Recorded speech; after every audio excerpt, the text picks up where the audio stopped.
Selamat pagi Bapak Ibu, Shalom. Bersyukur kita sudah ada di minggu pertama bulan Mei. Dan bulan Mei, bulan misi bagi gereja kita, saudara. Dan mengawali bulan ini saya membahas satu tema, yaitu kesehatan mental. Kita nanti bahas terkait dengan kesehatan mental Nabi Elia. Mari kita lihat 1 Raja-Raja 19. Saya akan baca ayat 1 sampai 8.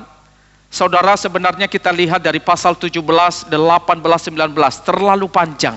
Saya pilih ayat pasal 19 ayat 1 sampai 8 saja. Demikian firman Tuhan saya bacakan. Silakan saudara ikuti dari Alkitab saudara masing-masing. Ahab memberitahukan kepada Izebel semua yang dilakukan Elia, dan bagaimana ia membunuh semua nabi dengan pedang. Izebel lalu mengirim utusan kepada Elia dengan pesan, kiranya para ilah menghukum aku dengan berat. Bahkan lebih lagi, jika besok sekitar waktu ini aku tidak menghabisi nyawamu, sama seperti salah seorang dari mereka itu. Elia pun ketakutan lalu pergi menyelamatkan dirinya.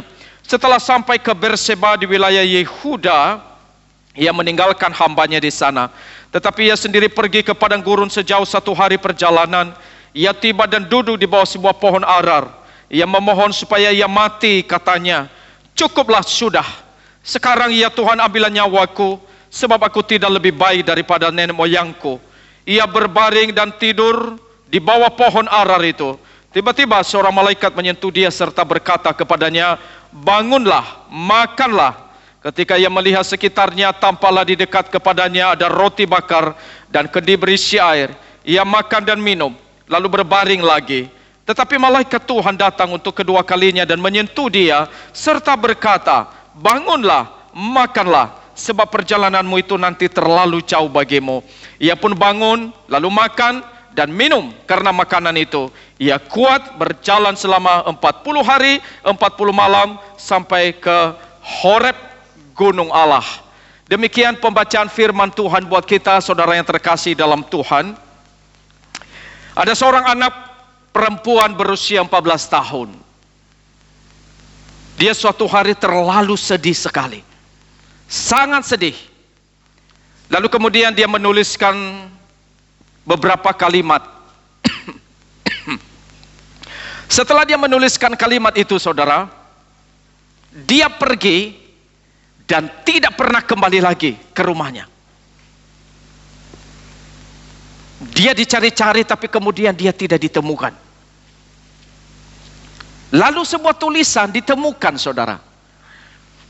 Tulisan itu berbunyi begini. Saya sekarang terlalu kecewa dengan hidup saya sendiri.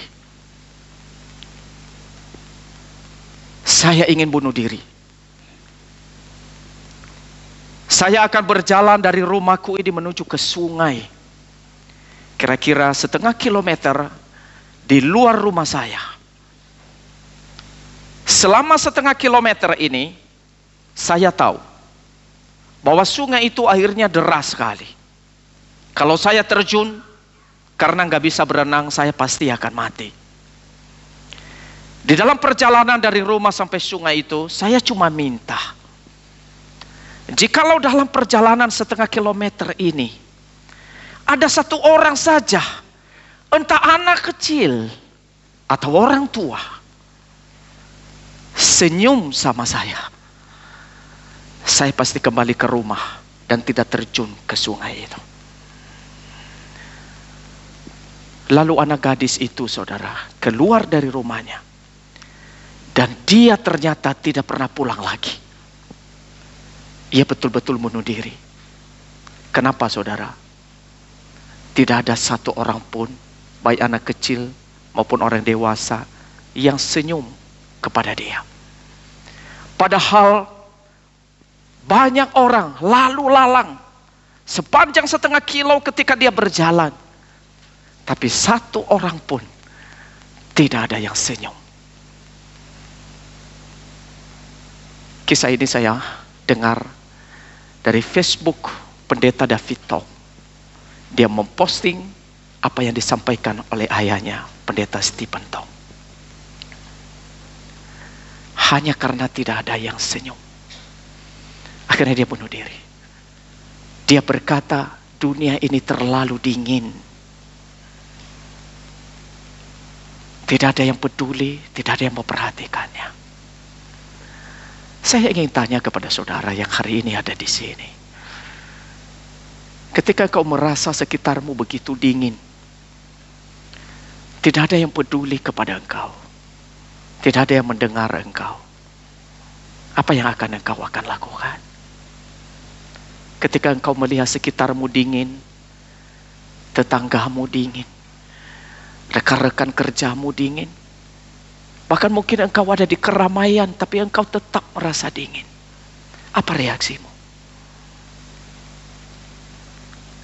Saudaraku yang terkasih di dalam Tuhan, saya kurang tahu waktu saudara ada di sini, ketika dari rumah tadi sudah berikan senyum apa belum? Boleh berikan senyum dulu saudara kepada kiri kanan. Silakan saudara. Senyum yang terbaik hari ini. Ketika Anda senyum, orang di sekitar Anda juga ikut senang hatinya, saudara-saudara ya. Tapi ini memberi pelajaran kepada kita. Karena banyak orang di sekitar kita itu merasa dingin, saudara. Merasa sekitarnya itu tidak peduli dan tidak memperhatikan dia. Dan kisah ini saudara saya dengar hari Rabu. Dan hari Kamis, saya juga mendengar satu kisah yang mirip. Kisah yang dingin juga.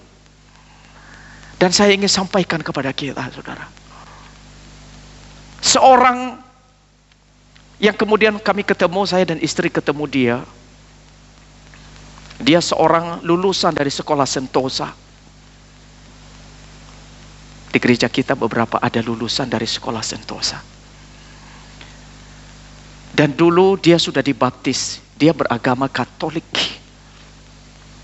Tapi sekarang saudara, dia mengaku sebagai ateis. Apa yang terjadi dengan kisah hidupnya saudara? Ternyata dia itu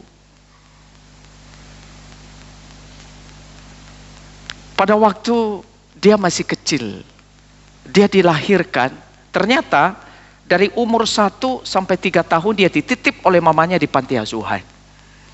Beda usianya dengan mamanya cuma 14 tahun. Itu berarti waktu mamanya masih SMP, itu mamanya sudah mengandung. Dan karena mamanya pingin sekolah, mamanya titipkan dia di panti asuhan. Pada waktu dia usia 3 tahun, dia sadar dia ketemu mamanya. Dan dia ingat mamanya ketika tiup lilin, mamanya meniup angka 17. Berarti mamanya sudah 17 tahun. Dan ketika dia ada di Jakarta ini, lalu mamanya bawa dia keliling. Dan kemudian ada tukang becak tanya, apakah ini anakmu? Mamanya bilang, ini bukan anak saya. Lalu kemudian dia dibawa pindah dari Jakarta ini, pindah ke Medan. Waktu dia pindah ke Medan, dia ketemu dengan keluarga besar. Keluarga besar mamanya. Dan keluarga besar pada bertanya, apakah ini anakmu? Dia berkata, ini bukan anak saya. Ketika dia usia 7 tahun. Ketika calon suami mamanya datang ke rumah. Dan mamanya bilang, kamu naik ke loteng. Sembunyi di sana. Dia tidak boleh memperlihatkan diri. Dan di sana dia sembunyi. Sendirian. Dan setelah mamanya menikah, dia punya adik-adik, ada 2 adiknya. Mamanya bilang, kamu tidak boleh pernah mengakui bahwa kamu adalah saudara kandung. Mamanya seorang yang sangat kaya. Di tahun 77, dia sudah memakai mobil yang sangat mewah. Sekarang mamanya tinggal di Aussie bersama dengan kedua adiknya. Dan orang ini tinggal di Jakarta. Dia ada di sekitar sini. Dia jadi pemulung. Dan dia manusia gerobak. Tidurnya di dalam gerobak. Saya tahu tempatnya ada di mana. Saya waktu dengar kisah dia, betapa pahitnya kehidupannya. Dia menyimpan kemarahan. Dia menyimpan kekecewaan. Bukan hanya marah sama mamanya, tapi dia juga marah sama Tuhan. Dia jadi ateis. Ketika lihat kisah ini, saudara, saya hanya melihat bahwa sesungguhnya hidup manusia, pengalaman seperti ini bisa jadi pengalaman sebagian orang. Ada orang-orang yang tertolak di dalam hidup ini. Ada mereka yang tidak diterima. Ada yang tidak dikasihi. Ada yang dibuang oleh orang tuanya. Ada yang tidak dipedulikan oleh anaknya. Tapi pada saat Anda mengalami itu, saya ingin bertanya, saudara. Jika Anda ada di posisi orang yang mengalami kisah seperti ini, apa reaksi Anda sebagai orang Kristen? Apakah Anda juga marah? Apakah Anda menyimpan kepahitan di dalam hati? Apakah engkau kecewa kepada orang tuamu, kepada anakmu, bahkan mempersalahkan Tuhan? Saudara, ketika anakmu tidak mengasihimu, tidak menghormati engkau, apa reaksimu sebagai orang tua? Ketika engkau sebagai anak, engkau tidak dipedulikan orang tuamu, apakah engkau marah sama orang tuamu? Bahkan ketika engkau mungkin merasakan satu penolakan di tempat kerja, engkau tidak diterima rekan-rekanmu, saudara, apa yang akan engkau lakukan? Apakah engkau juga ikut marah? Tapi kita harus akui, saudara, di dalam kehidupan ini ternyata kita akan menghadapi satu beban dan pergumulan yang sangat berat. Entah itu kepahitan, entah itu tekanan karena pekerjaan, entah itu karena berbagai macam kesulitan-kesulitan yang terjadi. Ada orang stres, ada orang depresi. Oleh karena apa, saudara? Karena beban tekanan pekerjaan. Deadline di dalam pekerjaan yang sangat berat. Yang tuntutan yang harus digenapi. Saudara, itu membawa tekanan yang sangat berat. Sehingga tidak sedikit mempunyai masalah depresi dan stres yang tidak mudah untuk dihadapi. Ada orang-orang yang juga stres, mengalami tekanan yang tidak mudah. Selain karena dia tertolak, selain karena mungkin dia tidak dihargai dan dikasihi, tapi juga bisa saja karena masalah ekonomi. Bisa saja karena masalah anak yang sedang mengalami sakit. Bagaimana menolong anak yang sedang sakit?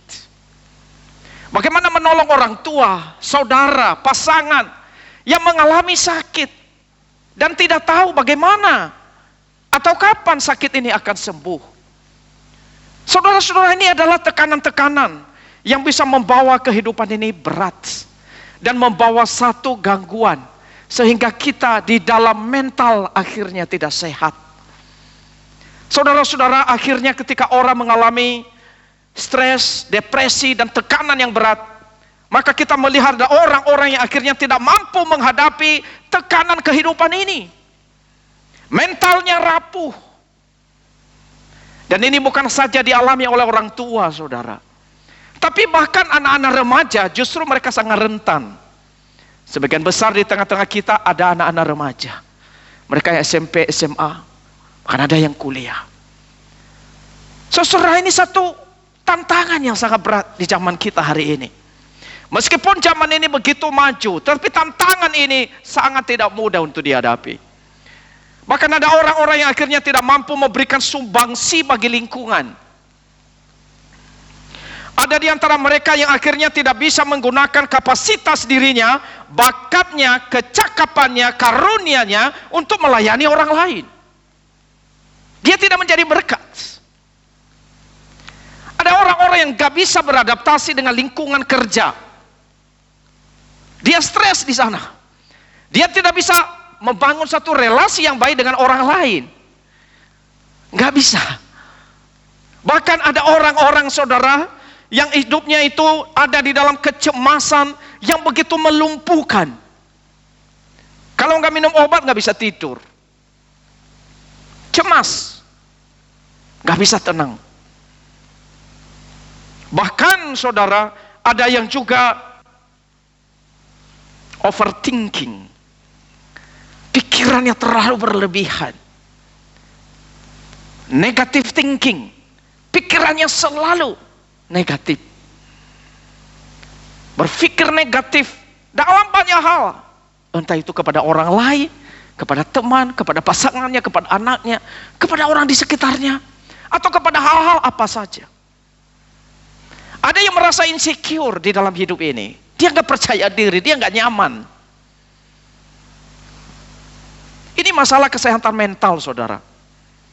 Ada orang-orang yang juga menyakiti dirinya sendiri. Ada yang begitu. Sakiti diri sendiri.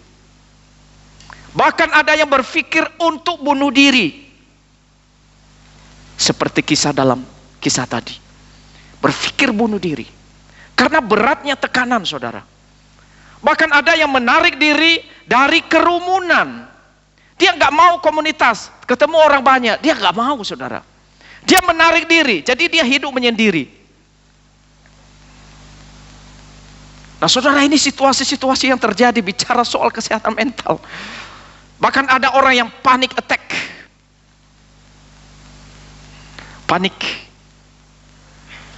Ada yang burnout, kelelahan. Saudara-saudara yang terkasih dalam Tuhan, ketika kita menghadapi ini semua, saya ingin tanya saudara, apa reaksi kita sebagai orang yang percaya kepada Tuhan? Apa yang kita lakukan? Apakah ada yang menolong kita? Apakah ada yang memberi kita satu harapan? Waktu saya merenungkan, saudara ya, berdasarkan kisah Elia yang tadi kita baca, nanti saya akan singkapkan, saudara. Belum semua kita baca, nanti saya akan sampaikan habis ini. Tapi saya, saudara, menyampaikan satu hal. Bahwa kadang hidup kita memang terasa tanpa harapan. Terasa tanpa harapan. Tetapi bagi kita, orang-orang yang percaya, selalu ada alasan untuk kita bisa berharap. Amin? Aminnya kecil. Amin? Selalu ada alasan untuk kita berharap. Saudara harus ingat ini. Karena firman Tuhan hari ini itu menyatakannya kepada kita. Mari kita lihat sekarang. Kisah Nabi Elia, Nabi Tuhan yang sangat besar, seorang yang sangat dipakai oleh Tuhan. Dan apa yang terjadi dengan hidupnya, saudara, kita akan lihat. Mari kita mulai, saudara. Ini dia yang pertama. Elia dari pasal sebelumnya itu punya karir luar biasa. Dia bisa menunjukkan akan kuasa dari Allah. Dia berdoa, hujan tidak turun. Tuhan bilang, kalau dia doa, hujan tidak turun. Itu, hujan tidak turun. 3 tahun lamanya tidak turun. Lalu setelah hujan dia tidak turun, dia berdoa demikian, saudara. Lalu kemudian Tuhan suruh dia, karena kering, Tuhan suruh dia pergi kemana? Ke sungai Kerit. Lalu kemudian di sana Tuhan mengirim burung gagak untuk menyediakan dia makanan roti. Maka dia merasakan pemeliharaan Tuhan yang sangat luar biasa. Wah, ini hebat, saudara. Ini Nabi Tuhan yang sangat menyaksikan sendiri, menyaksikan keajaiban Tuhan yang sangat spektakuler. Lalu berikutnya apa, saudara? Kita akan menyaksikan, yaitu adalah setelah sungai Kerit itu kering, Tuhan suruh dia pergi ke janda di Sarfat. Lalu kemudian Tuhan memberikan dia mujizat luar biasa di sana. Janda itu bilang, kami kan sedikit lagi tepung dan minyak mau habis. Bagaimana kami mau kasih kau makan? Tapi Nabi Elia bilang, tolong buat dulu buat aku sebagai hamba Tuhan. Wah, wanita itu akhirnya taat. Dia mendahului hamba Tuhan. Mendahulukan Tuhan maksudnya. Mendahulukan memberi kepada Tuhan, kepada hamba Tuhan. Lalu kemudian janda itu mengalami mujizat Tuhan melalui Elia. Tepung dalam tempayan itu tidak akan habis, minyak dalam buli-buli itu pun tidak akan berkurang, sampai pada waktu Tuhan memberi hujan ke atas muka bumi. Ini mujizat Tuhan luar biasa, saudara. Di mana Elia itu menunjukkan sebuah kuasa Allah yang sangat besar. Lalu saudara, di rumah janda dia tinggal. Tiba-tiba anak janda, anaknya yang tunggal laki-laki mati, meninggal dunia. Wah, janda itu begitu sedih. Tapi kuasa Allah sekali lagi ditunjukkan oleh Elia. Dia berdoa kepada Tuhan supaya anak itu bisa hidup kembali. Dan anak itu, firman Tuhan katakan, ia hidup kembali.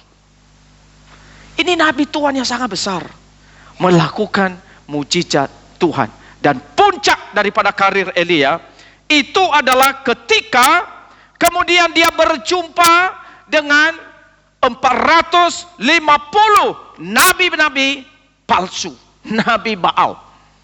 Mereka mengadu, siapakah Tuhan yang hidup? Apakah Tuhanmu atau Tuhanku? Maka Elia bilang, mari kita bikin persembahkan korban di atas gunung Karmel. Nabi-nabi palsu itu mereka mempersembahkan korban mereka kepada Allah-Allah mereka.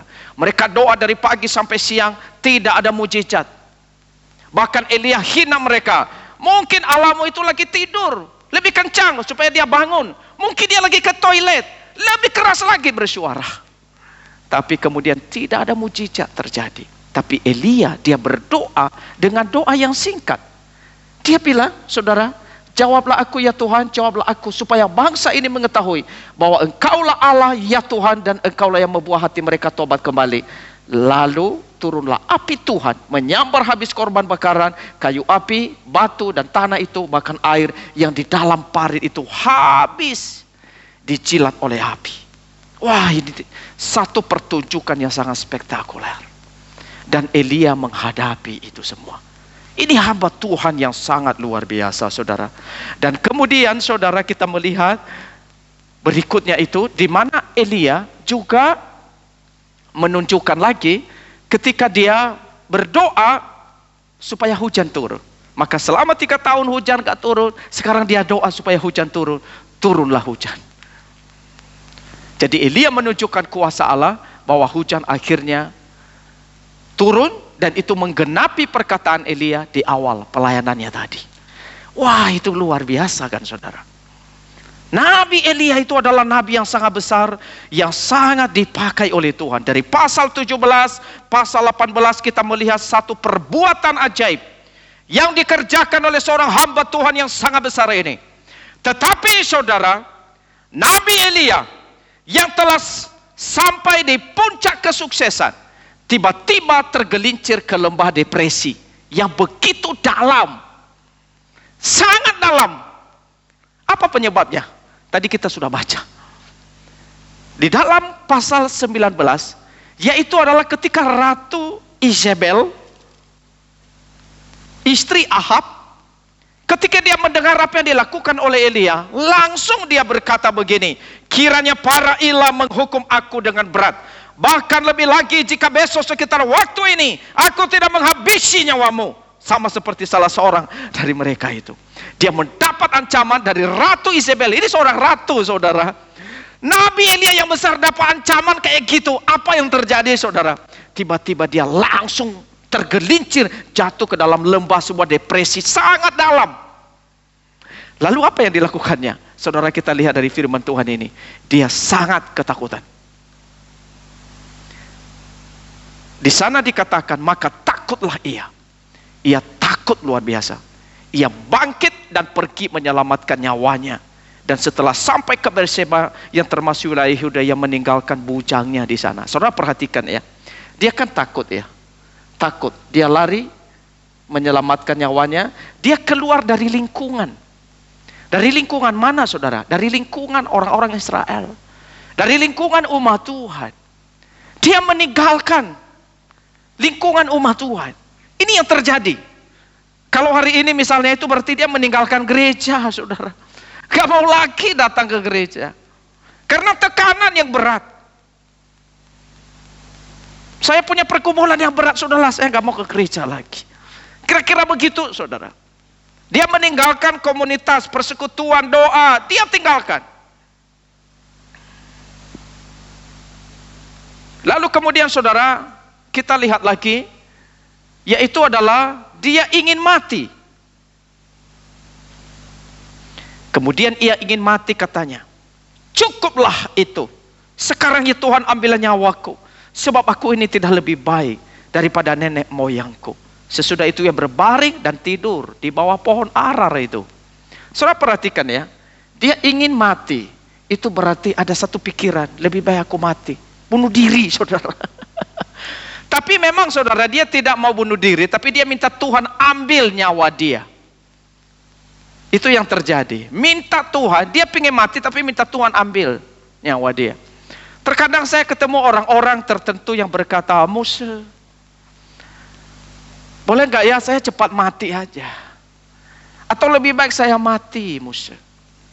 Sering ini saya mendengar kalimat ini.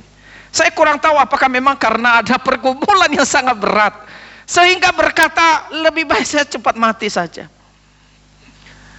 Saudara-saudara, inilah kondisi orang yang ada dalam kondisi mental yang sangat tertekan. Sudah takut, sekarang ingin mati. Apalagi saudara, dia juga berkata, cukuplah. Berarti dia menyerah. Dia tidak tahan lagi, dia sudah kelelahan, sudah burn out di dalam hidup ini. Wah, itu tekanannya luar biasa, saudara ya. Lalu kemudian saudara, dia bilang, aku tidak lebih baik dari nenek moyangnya. Berarti dia punya negative thinking. Negative thinking. Seperti yang tadi saya bahas di awal. Lalu kemudian lagi saudara, apa yang terjadi? Yaitu adalah dia berbaring dan tidur. Kemungkinan dia menunggu untuk mati. Pernah saudara alami kondisi seperti ini? Ini nabi Tuhan yang sangat besar yang tadi kita lihat hebatnya luar biasa. Tiba-tiba dia ada di lembah depresi kayak begini. Hamba Tuhan loh saudara. Berikutnya saudara, ketika Tuhan tanya dia, apakah kerjamu di sini hai Elia? Jawabnya, aku bekerja segiat-giatnya bagi Tuhan Allah semesta alam. Karena orang Israel meninggalkan perjanjianmu, meruntuhkan mezbah-mezbahmu dan membunuh nabi-nabimu dengan pedang. Hanya aku seorang dirilah yang masih hidup dan mereka ingin mencabut nyawaku. Saudara coba perhatikan ya. Dia bekerja, Tuhan tanya, dia bilang dia bekerja buat Tuhan segiat-giatnya. Lalu kemudian saudara, karena orang Israel meninggalkan perjanjianmu, dia negative thinking, dia overthinking. Padahal sebenarnya saudara kalau perhatikan ya, ada 7.000 yang Tuhan telah sisakan. Orang-orang yang sangat takut akan Tuhan. Tapi dia tidak paham, dia berpikir hanya aku seorang diri. Ya, itu yang terjadi kalau orang sedang ada dalam satu kondisi mental yang barangkali sedang mengalami pergumulan dan tekanan yang berat. Overthinking, negative thinking. Mengasihani diri, self-pity saudara, hanya aku seorang diri. Merasa kasihan dengan dirinya sendiri. Mungkin dia berpikir, di dunia ini yang paling menderita itu cuma aku. Ada orang-orang tertentu yang bisa merasa demikian saudara. Seolah-olah yang punya pergumulan, punya beban yang berat, yang paling sulit, dia top di dunia ini. Dan itu saudara, ada pergumulan di sana. Lalu kemudian saudara, dia berkata lagi, dua kali dia ditanya Tuhan. 2 kali juga dia menjawab jawaban yang sama. Artinya apa? Betapa beratnya di dalam pikiran dia itu begitu tertekan. Sampai 2 kali diulang saudara. 2 kali Tuhan tanya, 2 kali dia juga jawab demikian. Jadi dia punya ekspektasi sebenarnya yang sangat tinggi. Dia menyangka mungkin setelah kejadian di Gunung Karmel itu, ketika mujizat itu terjadi, hal spektakuler itu, nabi-nabi itu akhirnya dibunuh sama dia, 450 nabi Baal disembelih loh sama dia. Dia pikir mungkin orang Israel akan bertobat, tapi ternyata mereka nggak bertobat. Lalu kemudian saudara, realitanya lagi, justru kondisi dia tidak membaik, dia makin memburuk, nyawanya terancam. Bahkan kemudian saudara, kondisi jiwanya makin menurun. Saudara-saudara yang terkasih dalam Tuhan, ketika kita melihat kondisi seperti ini, apa yang ada dalam pikiran kita? Terkait dengan Nabi Elia yang sangat besar, yang sangat dipakai oleh Tuhan itu, tapi kemudian ada dalam kondisi mental yang seperti itu. Sebagai jemaat Tuhan, kalau engkau menemukan hamba Tuhan ada dalam kondisi seperti itu, apa yang kau akan katakan? Mungkin dia kurang iman? Apakah begitu? Bukan engkau berkata dia itu kurang doa? Atau tidak dekat dengan Tuhan? Terkadang saudara ya, kita terlalu cepat untuk menghakimi. Terlalu cepat. Tetapi saudara, mari kita lihat ya, sebenarnya Alkitab yang kita baca hari ini, itu menyingkapkan kepada kita bahwa sebenarnya ini adalah satu realita dari kehidupan manusia. Bisa mengalami hal-hal seperti itu. Kalau Nabi Tuhan seperti Elia bisa hadapi, saudara, kita pun juga bisa alami. Karena kita semua sudah jatuh di dalam dosa. Kita ini orang-orang yang rapuh, orang-orang yang lemah, orang-orang yang gampang stres, gampang depresi, gampang punya pikiran-pikiran seperti entah mau menarik diri dari komunitas, tidak mau ke gereja karena banyak masalah. Ya sudahlah, saya tinggalkan Tuhan, tinggalkan persekutuan, tinggalkan komisi misalnya gitu. Nah saudara-saudara, itulah yang terjadi. Tetapi saudaraku yang terkasih dalam Tuhan, sesungguhnya kita manusia sebenarnya mengalami hal seperti Elia ini. Bisa saja kita mengalaminya. Bahkan termasuk anggota keluarga kita, saudara kita, anak kita, orang tua kita bisa mengalaminya, termasuk teman-teman kita. Macam-macam penyebabnya saudara. Tadi sebagian saya sudah sampaikan. Tetapi penyebab orang untuk mengalami kondisi yang sulit seperti itu banyak sekali. Yang menyebabkan kenapa bisa stres, kenapa bisa menemui kesulitan seperti itu. Tetapi saudara-saudaraku yang terkasih di dalam Tuhan, mari kita melihat sekarang. Apa respons Tuhan terhadap Elia yang sudah jatuh, tergelincir ke dalam lembah depresi yang berat itu? Apakah Tuhan marah kepada dia? Apakah Tuhan membuang dia? Apakah Tuhan tidak peduli kepada dia? Apakah Tuhan kemudian meninggalkannya dan tidak menolongnya? Ini saudara kabar sukacita yang benar-benar mari kita renungkan hari ini. Dan saudara perhatikan firman Tuhan ini. Setelah Elia menghadapi kondisi itu, apa yang dilakukan Tuhan kepada dia? Saudara, mari kita lihat di dalam firman Tuhan tadi. Yang tadi kita baca. Mari sekarang kita lihat ayat 5. Ia lalu berbaring. Elia maksudnya tidur ya. Dia tidur di bawah pohon arar. Tapi kemudian tiba-tiba seorang malaikat menyentuh dia. Dan berkata kepadanya, bangunlah, makanlah. Saudara, apa yang dilakukan oleh Tuhan kepada dia? Tuhan tidak membuang dia. Tuhan tidak marah kepada dia. Justru apa yang dilakukan oleh Tuhan? Tuhan mengutus malaikat. Dan malaikat itu menyentuh dia. Dengan kata lain, Tuhan diwakili oleh malaikat itu. Tuhan menyentuh dia. Hai engkau Elia, ayo bangun. Ayo makan. Waktu dia bangun, apa yang dia lihat saudara? Dia melihat di dekatnya itu ada roti bakar, ada kendi berisi air. Wah, ini luar biasa saudara.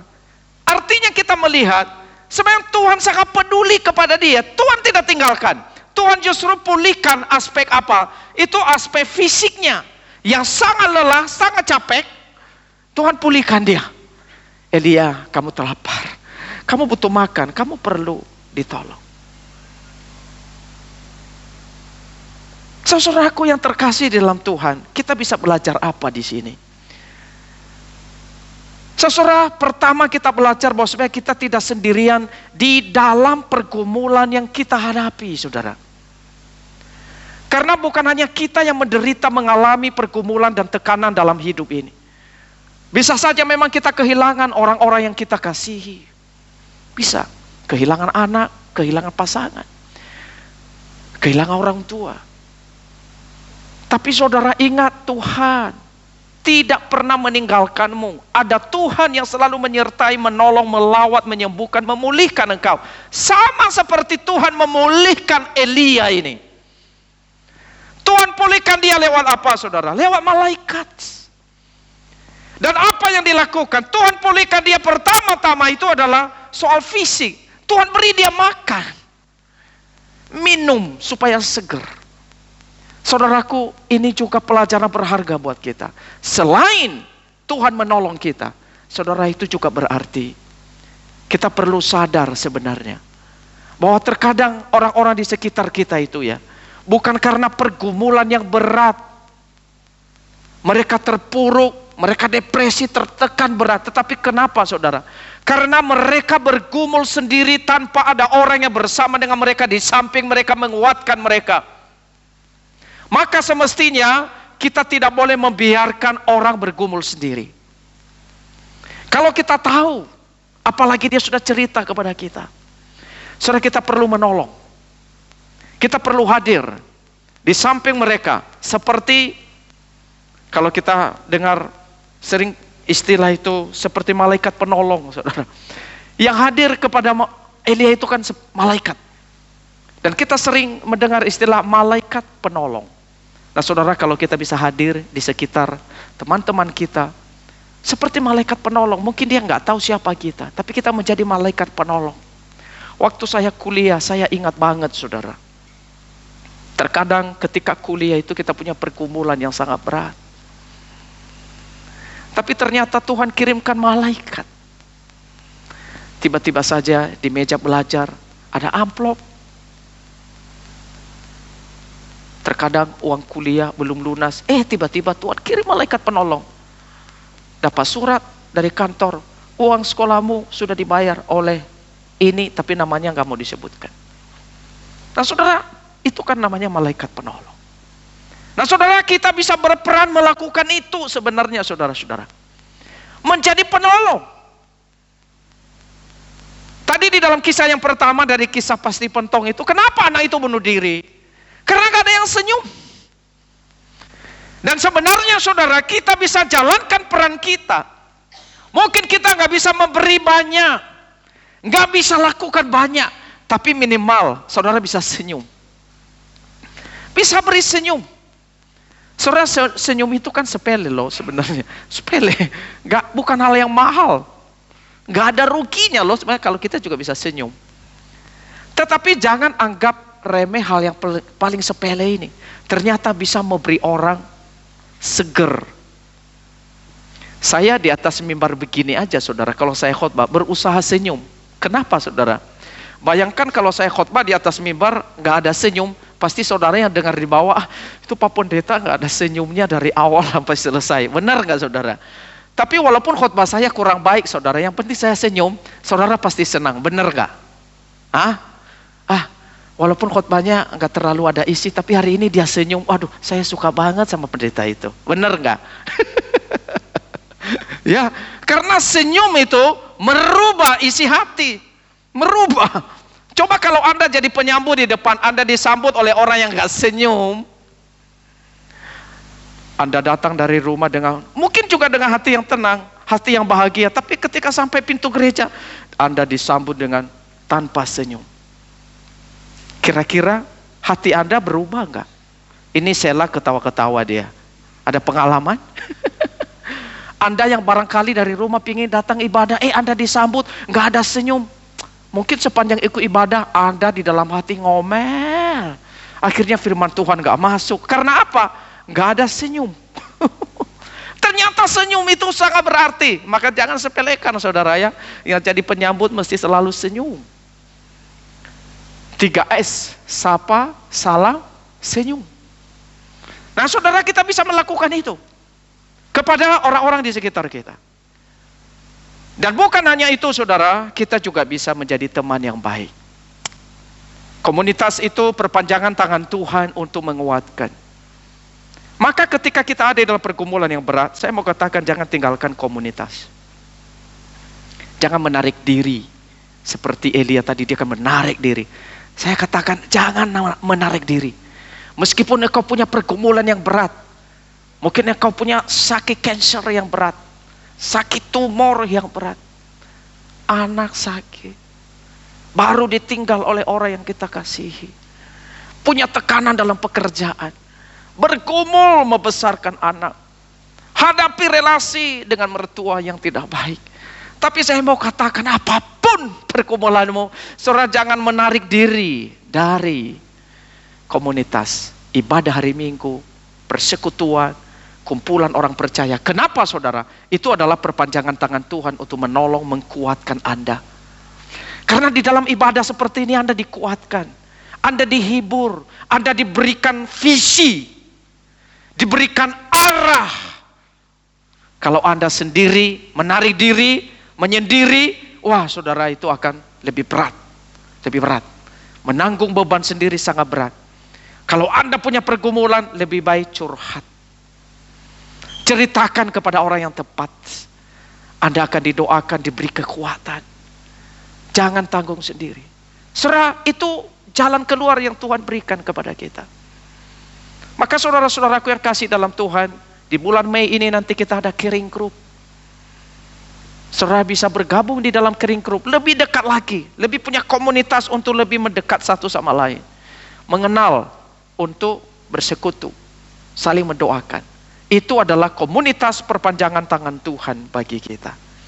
Nah saudara-saudara, kalau kita lihat Elia, nanti kalau saudara baca di dalam pasal 19 dan seterusnya, akhirnya Tuhan memulihkan dia, Tuhan meluruskan pikiran dia, kemudian Tuhan mengutus dia kembali untuk hidup berjalan sesuai panggilannya. Tuhan pulihkan fisik dia, tapi Tuhan juga pulihkan relasi dia dengan Tuhan. Dan itulah anugerah Tuhan bagi kita. Artinya apa? Dalam setiap pergumulan apapun yang kita hadapi, ingat saudara, selalu ada harapan. Terkadang hidup kita terasa tanpa harapan. Tetapi bagi kita orang percaya, selalu ada alasan untuk berharap. Amin. Karena kita punya Tuhan yang sangat baik. Dan kita punya Yesus yang menyebut diri sebagai gembala. Gembala yang baik saudara. Dia akan membaringkan kita di padang yang berumpu hijau. Itu yang dilakukan oleh Tuhan. Dia akan membimbing kamu ke air yang tenang. Dia akan menyegarkan jiwa kita. Dia akan menuntun kita ke jalan yang benar. Bahkan meskipun kita di dalam lembah kekelaman, lembah depresi, sebagai gembala dia berkata, aku tetap beserta dengan engkau. Jangan takut. Tuhan yang akan menolong. Amin, Bapak Ibu? Amin? Baik, saudara. Kita akan masuk di dalam perjamuan kudus.